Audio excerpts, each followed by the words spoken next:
Um último exemplo para finalizar, antes da gente passar para o nosso item final. Só nessa parte de interpretação, para vocês entenderem a importância de vocês se capacitarem para poder produzir um bom resultado como peritos ou assistentes técnicos em procedimentos arbitrais, desenvolver essa capacidade de argumentar e contra-argumentar. Em 1994, foi editada uma lei que recebeu o nome de Lei do Concubinato. Por quê? Ela pretendia dar à mulher que vivia maritalmente com o homem o mesmo status de esposa, de cônjuge. Então, essa lei dizia o seguinte, que se a mulher tivesse 2 anos de vida em comum com o homem, a partir de 2 anos, com o filho, ou 5 anos sem filho, ela passaria a ter os mesmos direitos de esposa. Basicamente era isso que dizia a lei, tá? Vamos esquecer o caso de filhos. Vamos pensar nos 5 anos de uma mulher vivendo com um homem durante 5 anos. Se ela se separasse, se com 3 anos eles se separassem, ela teria algum direito? A lei diz 5 anos, no mínimo. Com 3 anos ela tem algum direito? O que vocês acham? Hein? Não, esquece hoje. Estamos em 1994. Não tem, né? Diz a lei 5 anos. É isso? 4 anos. Também não? 4 anos, 11 meses, 29 dias, 23 horas, 59 minutos e 59 segundos. Faltando 1 segundo para acabar os 5 anos, o homem leva a mulher até a porta, dá-lhe um pontapé no traseiro e diz, até logo. Dependendo do homem, ela é burra. Eu quero saber o seguinte, ela tem direitos ou não tem direitos? Não? Só se ela sair, né? Vocês acham que um juiz, ao ser confrontado com um caso desse, que no último minuto, antes de completar o prazo legal, a mulher é colocada para fora de casa, o juiz iria negar a ela os direitos? Não, mas a lei diz 5 anos. Mas eles estão 5 anos. Vamos lá. Vocês concordam que quando falta 1 segundo ou 1 minuto, dá para discutir, né?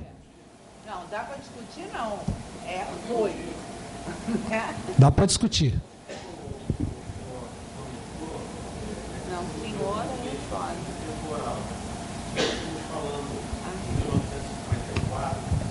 Talvez não fosse o caso dela, mas já está em 94, existe uma tendência jurisprudencial, então se não tem que a lei pensa sobre esse caso. Não, mas ele simulou. Pois é, por favor. A análise tem que ser mais ampla, tem que ser observar a Dá o microfone. se havia uma única relação plural. Rapidinho. Uma série de outros conselhos que você. Se ele tinha 3, 4 namoradas, tinha. Dá lá, Rubem. Se havia intenção de criar famílias, criar vínculos ou não, é uma série de contextos. Rápido, não é só temporal. Tem que analisar um conjunto de fatores que esteja aí. Perfeito, mas eu queria isolar os outros fatores, nesse caso aqui. Queria deixar só o fator temporal aqui para a gente raciocinar, porque eu tenho um objetivo aqui com essa provocação aí para vocês. Se a gente... Pois não. Não, peraí o microfone. Vai. Que ocorre... Pois não. Tratando-se do casamento de um contrato entre partes, que é regido pela boa-fé entre as partes, etc. e tal, né? Existe, todavia, hoje em dia, um princípio jurídico que chama-se adimplência substancial. Não só um casamento, mas se você, no caso do imóvel, né, que está sendo parcialmente pago, né, e faltam poucas prestações e ocorre uma inadimplência, é cabível expulsar o locatário ou o mutuário da sua residência porque ele falhou num ponto do contrato? Então, isso tudo hoje em dia é uma tendência muito forte. Se avaliar, como o colega comentou ali, toda uma gama de fatores, né? Inclusive, não só a adimplência substancial, quanto também função social, do espírito do contrato, né? Tudo isso aí. Então, hoje é mais complexo. Eu diria, hoje a vida ficou muito mais complexa. Antigamente, o contrato não era cumprido, principalmente na época do Napoleão lá, não era cumprido. O Estado não interfere. Hoje o Estado interfere, o juiz interfere mais, né? Mas é uma coisa assim, só para finalizar, é uma coisa muito tênue, esse limite do que é o direito hoje, entre o juiz se resguardar de ter uma ação mais Ricardo, presente, ou ele ficar seguindo a tendência de fazer o contrato pelas partes, que também não é interessante. Então, seria esse ponto aí. A Yara. Hein? Olha só. Gente, por favor. O formato aqui, quando a gente tem... Hoje a gente tem 50 pessoas. Mas o formato tem sido o de perguntas por escrito. Nesse caso da gente ter 50 pessoas, eu queria pedir aos senhores o seguinte: essa explanação do Ricardo, que ela pretende ser, né, uma pincelada, então eu queria sugerir e pedir aos senhores que aguardem até o final da exposição, anotem aí, e depois vocês façam suas perguntas, porque senão ele corre risco de não chegar ao final, porque ele tem hora. Não, mas Yara, tá? aqui eu provoquei. Eu provoquei.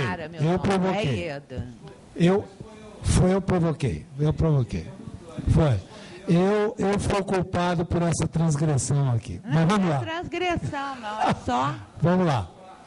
O que eu quero chamar a atenção com esse exemplo é o seguinte: se a gente estender mais o raciocínio, 1 minuto, 1 segundo, 1 mês antes, 1 ano antes, 2 anos antes, o que aconteceu na realidade é que os juízes entenderam que a mulher, a ideia da lei era proteger a mulher. O objetivo da lei era proteger a mulher. Então, dentro desse objetivo, dentro desse elemento que é chamado teleológico, qual é o objetivo da lei? Eles entenderam proteger a mulher. Então, nós vamos passar a dar proporcional. Então, a interpretação da lei foi feita usando um elemento, que é o chamado elemento teleológico. Claro que, como o colega mencionou, tem outros fatores, e outros fatores foram usados. Mas eu queria que vocês percebessem que não é só a questão literal. Tem o elemento lógico sistemático, tem o elemento teleológico, tem o elemento temporal, tem o elemento chamado sociológico. Vocês já perceberam uma coisa interessante? Isso acontece em situações onde o fato aconteceu muito lá atrás e está sendo analisado agora. Não tem a questão da prescrição, é um documento antigo. As palavras mudam de significado com o tempo. Se vocês pegarem a palavra obsceno, o que era obsceno há 20 anos atrás, estou falando em 20 anos, quer dizer, ontem, hoje não é mais, ou vice-versa. Então, as palavras mudam. Então, aprender a interpretar, e esse segundo livro que eu mencionei é excepcional, é a Bíblia em interpretação, é importante para que vocês possam treinar a capacidade de argumentar e contra-argumentar, que é o que eu acho que interessa para o assistente técnico ou para o perito que vai atuar em procedimentos arbitrais. E eu quero finalizar aqui a nossa conversa falando para vocês das oportunidades que estão se abrindo em termos de segmentos de negócios. Tá? A primeira grande área de atuação é, sem dúvida, em petróleo, gás e energia. O petróleo, gás e energia está movimentando no país uma quantidade inimaginável de negócios. Inimaginável. Vai muito além da parte mais falada na imprensa, que é a parte de exploração e produção. Essa é uma parte, o chamado AIP. Vocês viram aí a concorrência para o campo de Libra, etc. Isso é uma parte. É a parte de maior glamour, talvez. Mas, depois, na hora que você ganha uma licitação, você começa a ter que contratar plataforma, você começa a ter que contratar projetos de engenharia. Inclusive, depois de produzir óleo, você tem a parte ambiental que tem que olhar. Depois de produzir o óleo e levar para a refinaria, você tem a parte de refino, de estocagem, depois logística, depois distribuição. Tudo isso para diversos produtos. Tudo isso para líquidos e para gás. Então, é um mundo enorme, onde a capacitação das pessoas, o conhecimento é muito pequeno, porque não se ensina isso em universidade, não se ensina.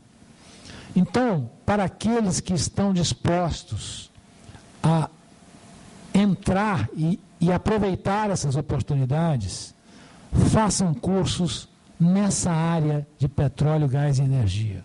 Compreendam essa área. Leiam sobre essa área. E quem quiser entender como é que funciona esse mercado, eu sugiro um livro também, chama-se Petróleo. Só isso, Petróleo. O autor é Daniel Yergin.